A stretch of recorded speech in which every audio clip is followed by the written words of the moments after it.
Hi there, it's Heather Lynn from H. Lynn Designs. Talking to you about crocheting or working on a granny square, maybe like making old-fashioned granny squares quilt. So we can make various different colors and then we're going to line them out in black. So usually we're making 3 rows of a granny square and then the 4th row will be the black. So we've done a couple already, so it would kind of start to build out, right? And eventually you'll be able to just kind of build, wouldn't necessarily put those together, build your quilt, and you start seeing how it's going to come together. Okay, so I have been building pieces for a while as I come across the ends of my yarn. So these are just various colors that I've been working with. I had a teeny bit of purple left and a little bit of gray, so I just threw these together. I could only get 2 rows out of the purple, so I just threw a gray on top of that afterwards. As you can see, I had excuse me, a little bit of peach, and then I threw some cream around that. I've had some purples and turquoises. So sometimes you'll have a little bit more yarn. Sometimes not as much. Maybe you'll only get 1 out of it. So I just keep building them. So once I have my 3 rows, I'll put them off to the side. So now I'm getting ready to line it in black. It's already finished. So how do you start again? Very easy. The first thing to notice, which I did not notice this for the longest time, there is actually a right side and a wrong side to crocheting. So I never caught this, but maybe you can see it in the turquoise a little bit better. You can kind of see how the stitches look a little bit more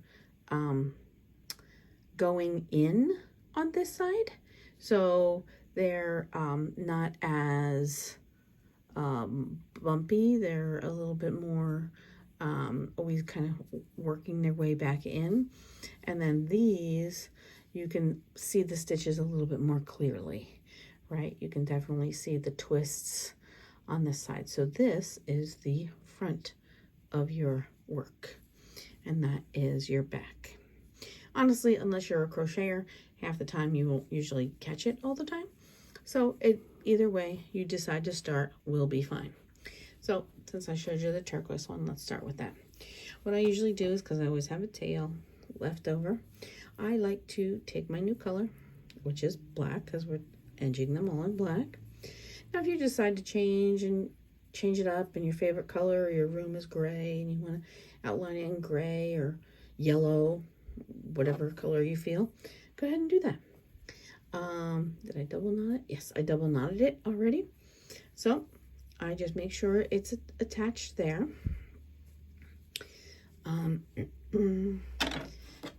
Oops. Drop the yarn in a second. And let me get my needle. So what I need to do is get the needle, grab the black one and pull it through so I have a loop on my needle ready to go.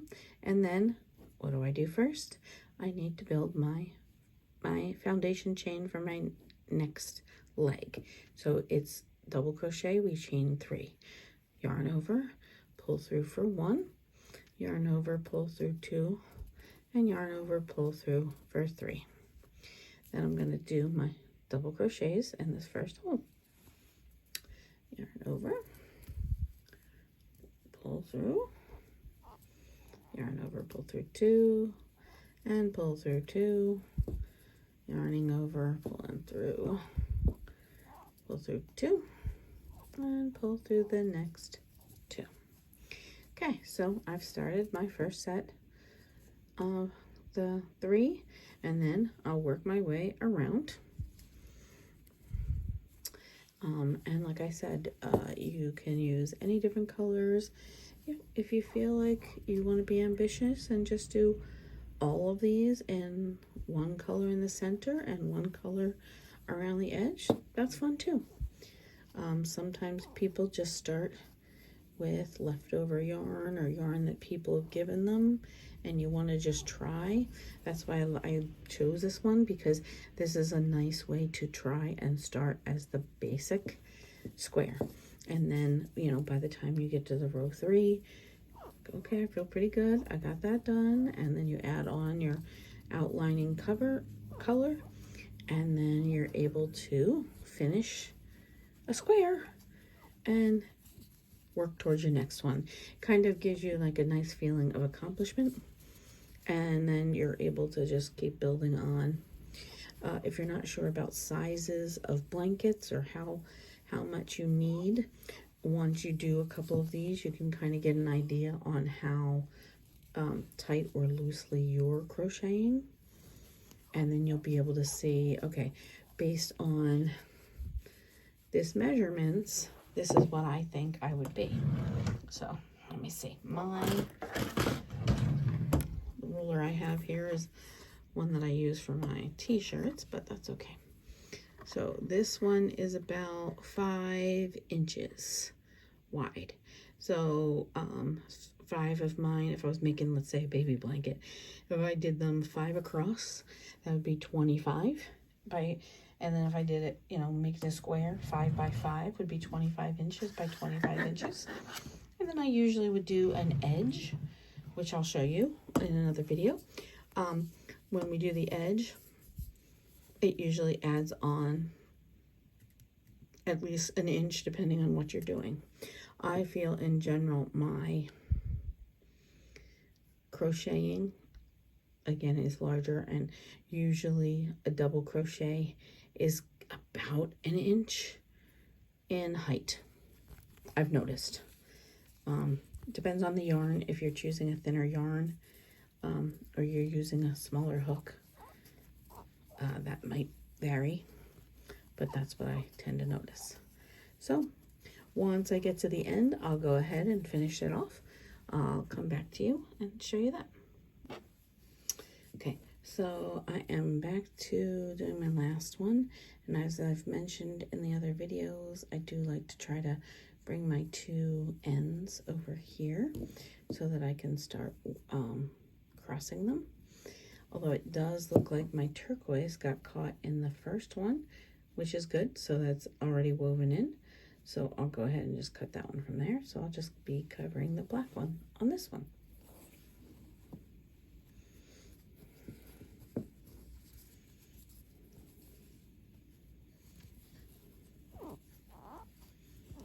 Then once I do that, I will show you, because this one's kind of curling up a little bit.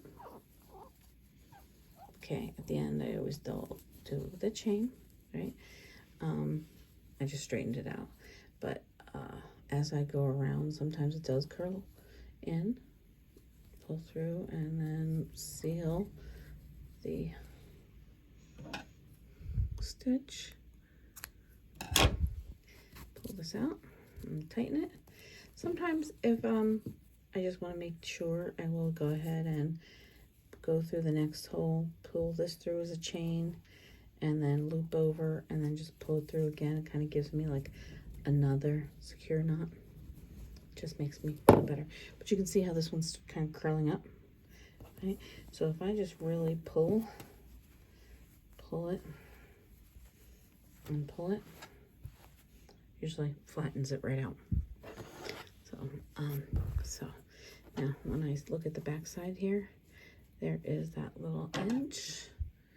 I'll trim that one off, and then my end is neatly tucked, and there's the little black one. I almost didn't even see it.